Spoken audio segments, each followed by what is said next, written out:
দ্বারকেশ্বর নদের ভয়াল ভাঙনের চরম বিপর্যয়ের মুখে পড়েছেন বাঁকুড়ার ওন্দা ব্লকের হীরাডাঙ্গরের শতাধিক কৃষক পরিবার। নিকুঞ্জপুর গ্রাম পঞ্চায়েতের অন্তর্গত শ্রীরাম কলোনি অঞ্চলে ইতিমধ্যেই নদীগর্ভে তলিয়ে গেছে প্রায় ৩০০ বিঘা ৩ ফসলি জমি। এখন নদীর ভাঙন সরাসরি গ্রাম অঞ্চলের সীমানায় এসে পৌঁছেছে। আতঙ্কে দিন কাটাচ্ছেন এলাকার বাসিন্দারা। একদিকে দ্বারকেশ্বর, অন্যদিকে কানা নদী। এই দুই নদীর মাঝে অবস্থিত শ্রীরাম কলোনি। দীর্ঘদিন ধরে নদীর পাড়ে অবৈধ বালি তোলার অভিযোগ উঠছে। কৃষকদের অভিযোগ, এর জেরেই নদীর গতিপথ বদলে গিয়ে বিপজ্জনকভাবে বাড়ছে পার ভাঙন। প্রশাসনের কাছে বারবার অভিযোগ জানিয়েও কোনো স্থায়ী সমাধান মেলেনি বলে দাবি বাসিন্দাদের। এই পরিস্থিতিতে ওন্দা পঞ্চায়েত সমিতির সভাপতি অভিরূপ খা বলেন, আমরা বিষয়টি জানি, অতিবৃষ্টির কারণে ভাঙন বেড়েছে।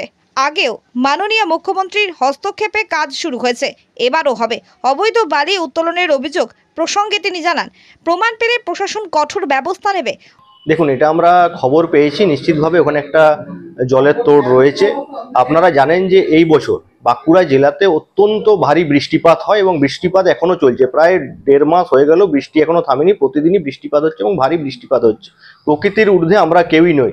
আমরা জিনিসটা দেখেছি, দেখার পরে আমরা যথাযথ জায়গায় আমরা জানিয়েওছি। এর আগেও আপনারা দেখেছেন নিকুঞ্জপুরের কুকুরাঝোড় বলে একটি জায়গাতে এরকম একটা ভাঙন হয়েছিল, আমরা দেখতে গেছিলাম এবং সেই রিপোর্ট হওয়ার পরে মাননীয় মুখ্যমন্ত্রী মমতা বন্দ্যোপাধ্যায় গ্রামের মানুষের কথা শুনে খুব শীঘ্রই 1 মাসের মধ্যেই সেই কাজের টেন্ডারও হয়ে যায় এবং কাজটিও শুরু হয়ে গেছে।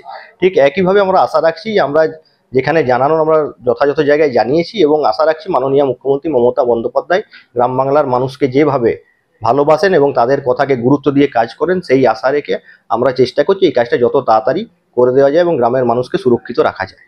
অন্যদিকে বিষ্ণুপুর সাংগঠনিক জেলার বিজেপি সভাপতি সুজিত আগস্টি কটাক্ষ করে বলেন, তৃণমূল সরকার চোরেদের আখড়া বানিয়েছে নদী, কৃষকদের জমি গেল আর সরকার চুপ। আমরা দাবি করছি ক্ষতিপূরণ ও দোষীদের শাস্তি হোক। ওন্দা বিধানসভার নিকুঞ্জপুর গ্রাম পঞ্চায়েতের অধীনে শ্রীরামপুর কলোনি প্রায় ৩০০ বিঘা জমি আজকে জলের তলে। এই কৃষকরা আজকে ভীষণভাবে ক্ষতিগ্রস্ত। আজ কিন্তু কৃষকদের জমি যে জলের তলে চলে গেল, সেটা কবে পরিদর্শন করবেন?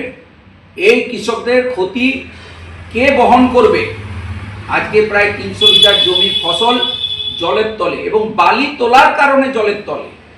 তাই বালির ভাগ বাটোয়ারা নিচ্ছেন আর কৃষক দিকে দেখবেন না, এটা হতে পারে না। ভারতীয় জনতা পার্টি দাবি করছে যে এই কৃষকরা যাতে তাদের ফসলের ন্যায্য মূল্য পায়, তার ব্যবস্থা এই চোর তৃণমূল সরকারকেই করতে হবে। একজন কৃষক জানান, আমার 2 বিঘা জমি একেবারে চলে গেছে, এখন আর চাষ করব কিভাবে? আরেকজন বলেন, এভাবে চললে পুরো গ্রামটাই নদীতে চলে যাবে। গ্রামবাসীদের দাবি, দ্রুত ভাঙন রোধে উপযুক্ত ব্যবস্থা গ্রহণ করুক প্রশাসন, না হলে বিপদের পরিমাণ হবে ভয়াবহ।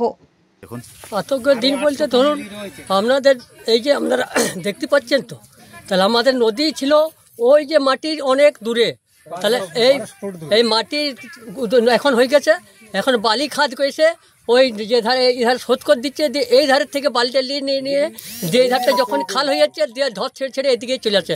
আর নদী যেটা নদী রয়ে গেছে, ওই দিকে সেখানে মাটি তোড়া পড়ে গেছে, নদীর কোনো সঙ্গ নাই।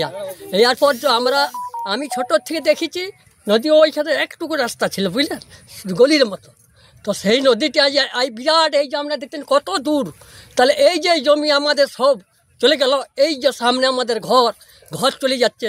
তাহলে অনুরোধ করছি আমাদের সরকারকে যে এই নদীটা যাতে করে আমরা একটু সাহায্য করে, একটু চেষ্টা করে বাঁধি দিলে আমাদের মনে হয় যে একটু সবথেকে ভালো হয়। এই 3 ফসলের জমি ধরুন চলে যাচ্ছে, এই 3 ফসলের জমি জায়গা থাকলে ধরুন আরো 5 জনকার মুখে লুটবে, তাহলে আমরা দিলে। আপনার ক বিঘা জমি গেছে? আমার মোটামুটি ধরুন 3 বিঘার উপরে হবে আমার নিজস্ব জমি, জলের তলায় চলে গেছে। এবার সামান্য নদীতে কিভাবে বালি তোলা হয়? ও জিসিবি দিয়ে তুলিলে, আর আমরা যদি বলতে যাই তখন বলে কি যে এটা প্রশাসনে, এটা ওটা তোমরা যেটা ভালো মন্দ বুঝবে, আমরা বালি তুলবো, আমাদের কোনো গাছই করে না, জোর করে সেটা জোর করে। দেখতে পাচ্ছি যে এখানে চাষের জমি সম্পূর্ণরূপে ভাঙন অবস্থার মধ্যে চলে গেছে নদী গর্ভে। দ্বারকেশ্বর নদী, আমরা শ্রীরামপুর কলোনির বাসিন্দা, আমরা একটা ছোট গ্রামে বসবাস করি। পুরোটাই আমাদের গ্রামটাও এখান থেকে ভেঙে যাবে, থাকবে না। তাই মাননীয় মুখ্যমন্ত্রীর কাছে আমাদের আবেদন, যাতে আমাদের এই নদী বান্ধনটা মজবুত করে দেওয়া যায়, যাতে আমরা গ্রামে বসবাস করতে পারি। চাষিদের চাষের জমি যেন রক্ষা পায়, সেটা আমার বিশেষ অনুরোধ। মাননীয় মুখ্যমন্ত্রী আমাদের যেন এটা হস্তক্ষেপ করে। কতটা জমি এখনো পর্যন্ত অতিক্রম? মোটামুটি এখানে নদী গর্ভে মোটামুটি 2-3-4 একর চলে গেছে, তারও বেশি হবে। কেন এটা কেন হচ্ছে? এটা হচ্ছে বালিঘাট থেকে বালি তোলার জন্য, বালি তুলে নিয়ে যাওয়ার জন্য যে নদীর যেদিকে সম্পূর্ণরূপে নদীর ভিতরে মেটাল মাটি বেরিয়ে গেছে, যেখানে শক্ত মাটি, যেটা নদী আর সেখান থেকে নদী যেতে পারছে না, তার জন্য পাশের জায়গাগুলো ভেঙে নদী তৈরি হচ্ছে পুনরায়। তার গতিপথ change নদী তার গতিপথ চেঞ্জ করে নিয়েছে। এটা আমরা সম্পূর্ণরূপে চাই আমাদের গ্রামবাসীর তরফ থেকে, আমাদের চাষিদের তরফ থেকে, যাতে এই দৃষ্টি আকর্ষণ করে মাননীয় মুখ্যমন্ত্রী, তাদের যেন সুস্থভাবে আমাদের এই কাজটা করে।